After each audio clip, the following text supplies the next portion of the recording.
Bonjour et bienvenue à toutes et à tous. Je vais commencer par sacrifier à la tradition des remerciements, bien sûr en les adressant à celles et ceux qui ont accepté de venir s'exposer en présentant un travail ou en animant la table ronde finale. Mais je remercie également chacun d'entre vous qui est venu aujourd'hui et qui allait, je n'en doute pas, enrichir par vos interventions de la salle les débats d'aujourd'hui. Je remercie aussi celles et ceux qui ont envoyé à l'avance des contributions écrites pour préparer la réunion. Et enfin, les deux associations, l'association Encore et l'association de psychanalyse Jacques Lacan, qui ont eu l'audace de s'associer pour porter conjointement cette journée. Alors bien sûr, c'est un grand plaisir que d'ouvrir cette journée de travail, mais je dois avouer que c'est aussi un énorme soulagement. C'est de voir aboutir un projet dont la conception, l'organisation et la mise en œuvre auront donné autant de fil à retordre. Il aura vraiment fallu au collectif d'organisation des trésors de ténacité pour ne pas céder au découragement et surmonter une à une les embûches que nous avons rencontrées en chemin. À bien des égards, la multiplication en cascade des malentendus, des actes manqués ou la défection en rafale de collègues invités à intervenir pourrait prêter à rire dans une sorte de comique de répétition. Mais ils font aussi série, ce qui, à suivre Lacan, est à prendre au sérieux, c'est-à-dire à examiner sérieusement. Pour ce faire, je vous propose de situer les origines et les raisons du projet sur lequel s'est mobilisé le collectif d'organisation. Il est né des suites du midi-minuit des écrits de psychanalyse qui avait été organisé à Marseille en mars 2015 par la PJL et des remarques qu'il a suscitées. De ces remarques, j'en retiendrai deux principales. La première est plutôt élogieuse. Plusieurs participants qui ne sont pas membres de la PJL, voire qui ne sont membres d'aucun groupe analytique constitué, ont salué la diversité des appartenances associatives des intervenants et des auteurs invités. Ils ont dit avoir trouvé un intérêt majeur à cette diversité, ainsi que l'assurance de ne cautionner par leur présence aucun groupe analytique à prétention hégémonique. La deuxième remarque est plus caustique. Mais comment se fait-il, nous a-t-on dit, alors que ce n'était aucunement visé ni attendu, qu'une telle part des débats ait été consacrée à la fin de l'analyse et à la passe? Et finalement, pourquoi nous mobilisons-nous autant sur la fin et si peu sur les commencements? Ce sont donc ces considérations qui ont déterminé les grandes lignes du projet d'aujourd'hui, qui étaient, d'une part, de placer la journée sous l'égide d'au moins deux associations distinctes et d'inviter des intervenants extérieurs à leur réunion, et d'autre part, de choisir pour thème les débuts de la cure analytique plutôt que sa fin. En fait, ces orientations trouvent dans le manifeste pour la psychanalyse d'autres étés. Alors je rappelle, parce que c'est pas très récent cette affaire, mais ce manifeste, au départ, c'était une pétition qui a été lancée en 2004, au moment où les instances de l'État légiféraient sur les psychothérapies. Cette pétition a reçu 1 millier de signatures, dont celle de la plupart des intervenants d'aujourd'hui. Cette pétition proposait d'opposer un refus ferme et argumenté à toute collaboration active au processus de réglementation, position alternative à celle qui fut adoptée par les organisations analytiques réunies sous le terme de groupe de contact. Ce dernier, il est bon de le rappeler, a négocié l'intrusion réglementaire de l'État dans l'organisation de la formation des analystes en échange de la reconnaissance de sa spécificité à la psychanalyse au sein du groupe hétéroclite des psychothérapies, tout en obtenant l'accès au titre de psychothérapeute à leurs membres, le droit de dispenser des formations qualifiantes agréées par l'État à cet effet et donc de participer à l'attribution du titre de psychothérapeute.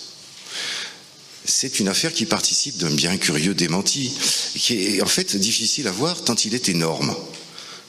Un démenti, je veux dire au sens de l'affaire Loinou-freudienne, un démenti par lequel est affirmé en même temps que la psychanalyse n'est pas une psychothérapie, mais que les organisations de psychanalyse peuvent dispenser des formations de psychothérapeutes et disposer du titre correspondant. C'est trouvé ainsi conforté, tant auprès des instances de l'État, finalement, que de l'opinion publique, l'idée que la psychanalyse est arrangée parmi d'autres dans les rayons du marché des psychothérapies, sans égard pour la spécificité du discours qui la fonde. je trouve qu'on peut s'interroger a posteriori sur le poids qu'ont pu avoir ces prises de position dans l'extravagante tentative du député Fasquelle, Daniel Fasquelle, qui a récemment tenté de faire adopter une mesure législative interdisant le recours à la psychanalyse pour toute une frange de nos contemporains. Donc pour filer ma métaphore, eh bien, contrairement aux attentes initiales des membres du groupe de contact, la psychanalyse ne se retrouve pas en tête de gondole du supermarché des psychothérapies, mais plutôt menacée de déréférencement.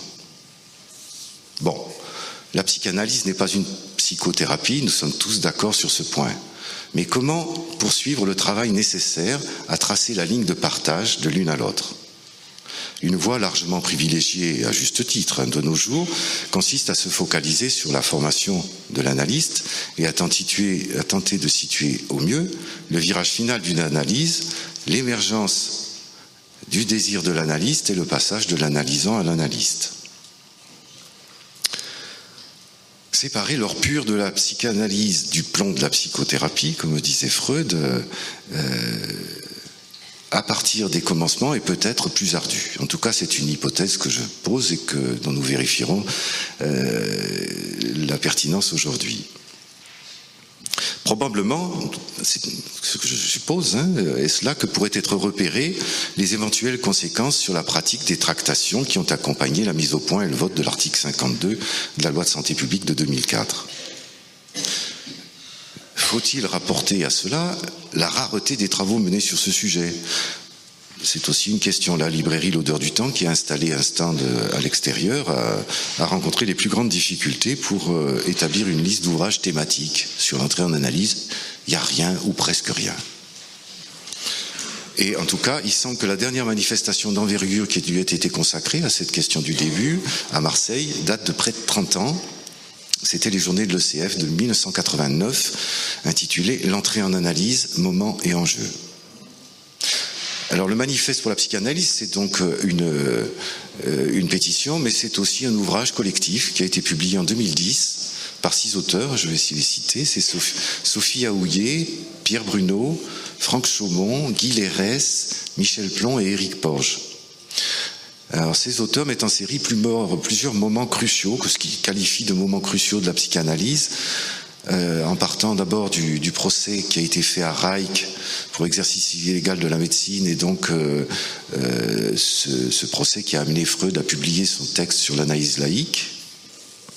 Mais après, il embraye sur les scissions de 53, celle de 64, puis la dissolution de l'EFP en 80, qui est une série qu'on pourrait, en tout cas, je le pense, compléter avec l'amendement Accoyer et son avatar, la proposition Fasquelle. Chacun de ces moments situe une période cruciale où la psychanalyse se trouve menacée d'un dévoiement théorique et institutionnel qui compromet son existence même.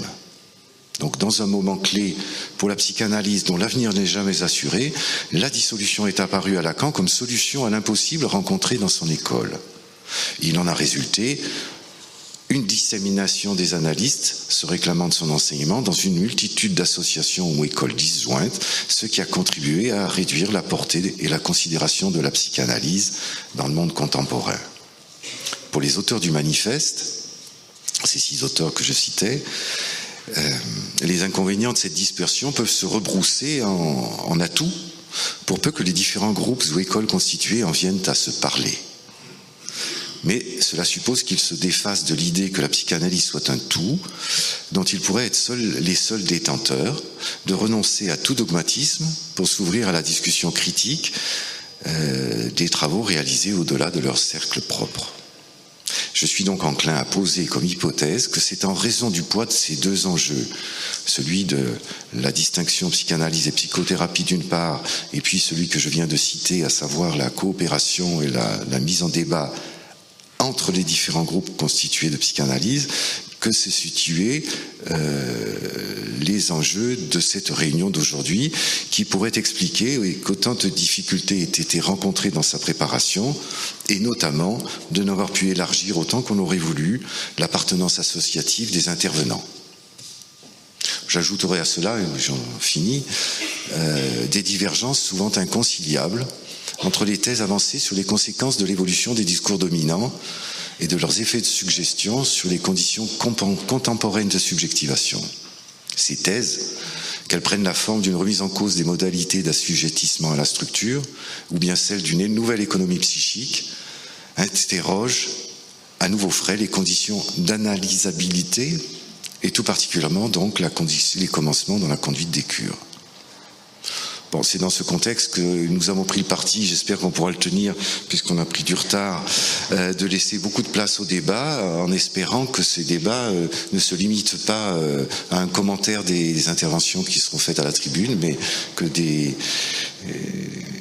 idées, des propositions, des thèses, des suggestions viennent aussi de la salle. De manière à parvenir à une sorte d'élaboration collective des problèmes cruciaux, tant théoriques que cliniques, qui sont soulevés par les commencements d'une analyse dans l'époque contemporaine. Bon, vous avez vu le programme. La journée verra se succéder 4 parties. Nous commencerons par une approche théorique, et puis après une collation qui fait partie de l'inscription à la journée. Vous n'avez pas à chercher un repas. On a posé la question à plusieurs reprises. Il y aura de quoi se restaurer lors de cette collation.